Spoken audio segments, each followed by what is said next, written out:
Good morning. So, my discussion for today is Module 8, Police Rules and Types of Leadership. First, police rules and leadership in the community. So, what is police leadership? The ability of police administration in winning support for developmental programs from people within the department as well as the citizen. Leadership is probably the most important characteristics of an effective superior. It is through personal example, demeanor, and self-discipline, due means of controlling and detecting the work of subordinates and instilling a sense of purpose in organizational goals. Yes, police leadership or leadership ang pinakamahalagang characteristics ng isang police. Okay, dapat may leadership yung isang tao. Kasi kung wala siyang leadership, and then ipapahawak sa kanya ang isang grupo, okay, ng mga pulis, paano niya magagampanan yung pagiging leader niya kapag wala siyang or wala sa kanya yung characteristics ng isang leadership. Okay, so dapat in every human or in every people, okay, dapat meron tayong characteristics na leadership. Hindi lang sa mga pulis, hindi lang sa mga fire officer, okay? So, even tayo, pati kayong mga estudyante, okay? Dapat may leadership kayo. Okay? And also, a superior does not automatically become a leader, nor do those with leadership skills always become superior. Leadership qualities do not go with the position, rather develop in the individual. Thus, when selecting individuals for supervision assignment, it is important to identify those who either have a basic leadership capabilities or capable of acquitting them. Siyempre, mas maganda kung yung gagawing leader is yung may karanasan na or capable na siya para maging isang leader. Okay? Yun yung mga pinipili. The essence or real leadership is the ability to obtain from each subordinate the highest quality service that he or she has rendered. Leadership comes from a motivation of subordinates, dedication and skill than through force or command.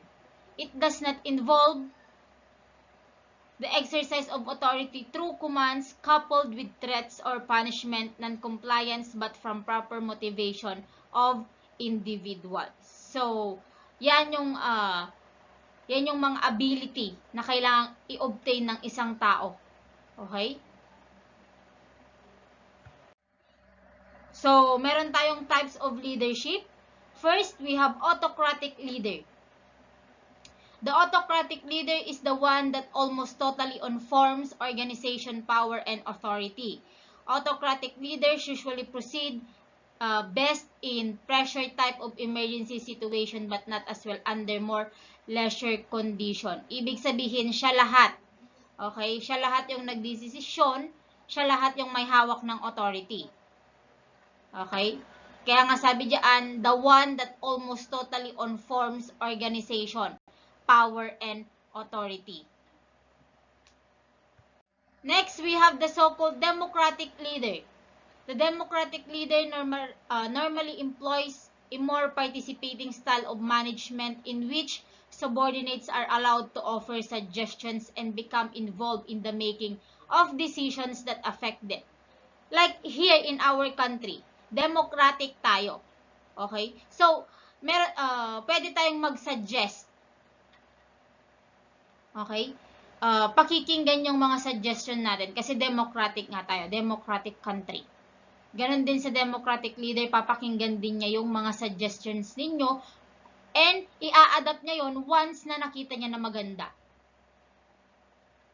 While democratic leaders do not relinquish their authority, they tend to share it with the follower, thereby creating a more open and democratic sense of organizational commitment.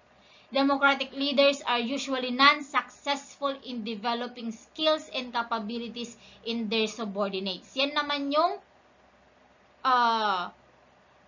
disadvantage nila. Okay?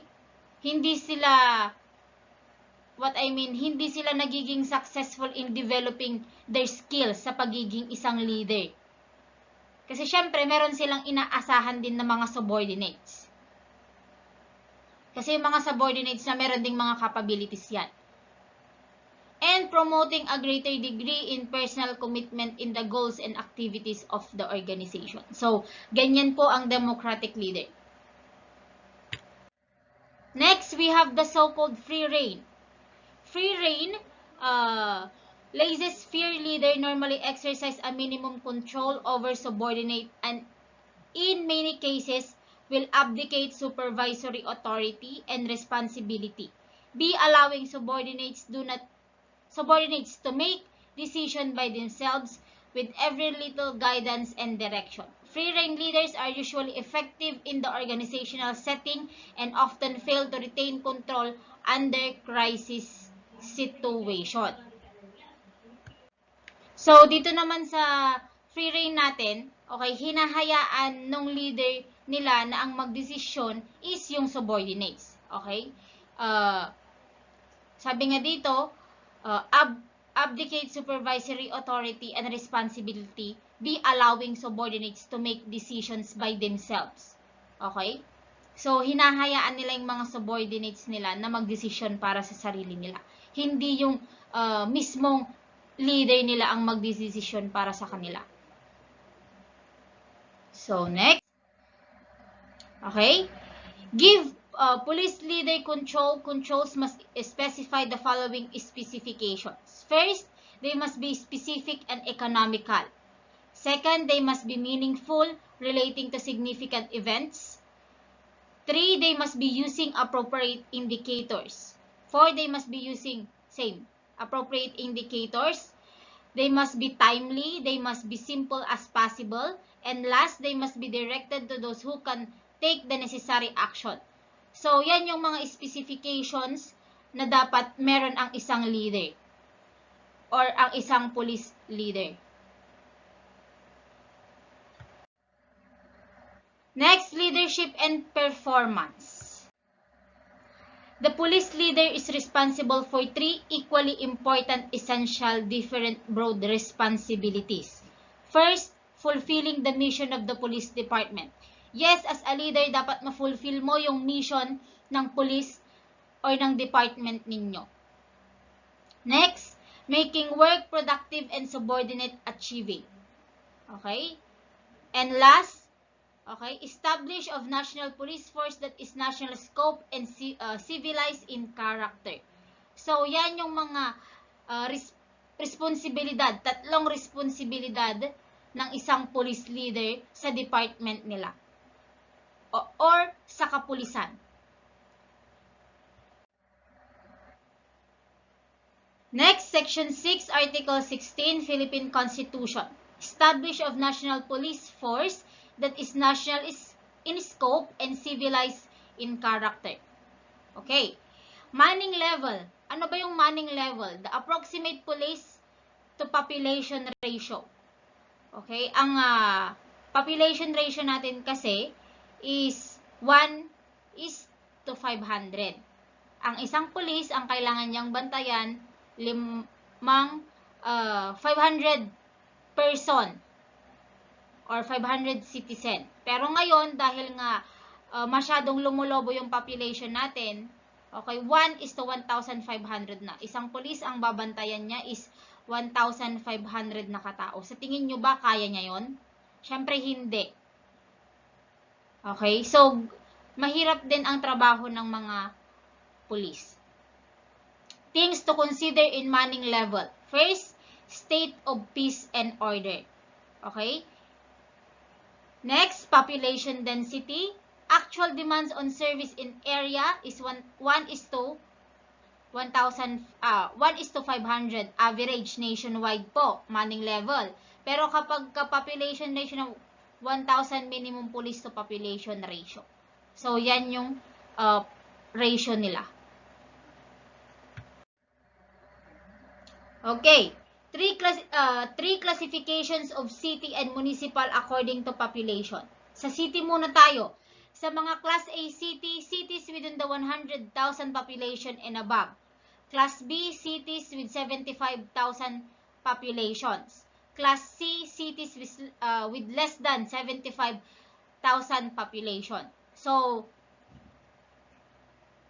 yan yung mga classification according to population naman. Kapag town naman, yung mga Class A town, okay, with 75,000 population and above. Class B town, okay, with 30,000 to less than 75,000. And Class C, with less than 30,000 population. So, yan yung mga classification natin ng city and municipal according to population. Para matawag mo silang Class A, city, dapat may 100,000 population sila and above. Kapag Class B naman, dapat meron silang 75,000 population. Para matawag mo silang Class B cities. Ganon din sa Class C, okay? Kapag less than 75,000 population, Class C ka. Class C cities ka. Ganon din po sa town. Next, moral turpitude.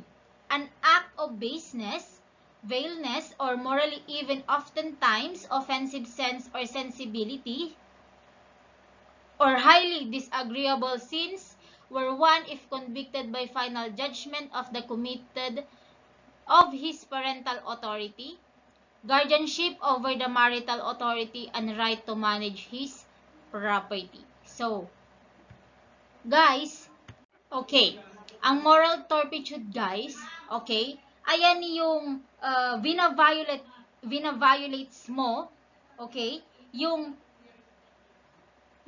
accepted standard of the community. Okay? For example, meron silang rules or regulation. Okay? Violate mo yon. Okay? Pwedeng pwede ka nilang or yan yung ibibigay sa'yo. Moral turpitude. And also, moral turpitude is act of dishonesty. Okay? So, yan po ang ibig sabihin ng moral turpitude. So, yun na yung last slide. So, thank you. Okay? And, please, panoorin po yung ibang videos para mas maintindihan pa. Thank you.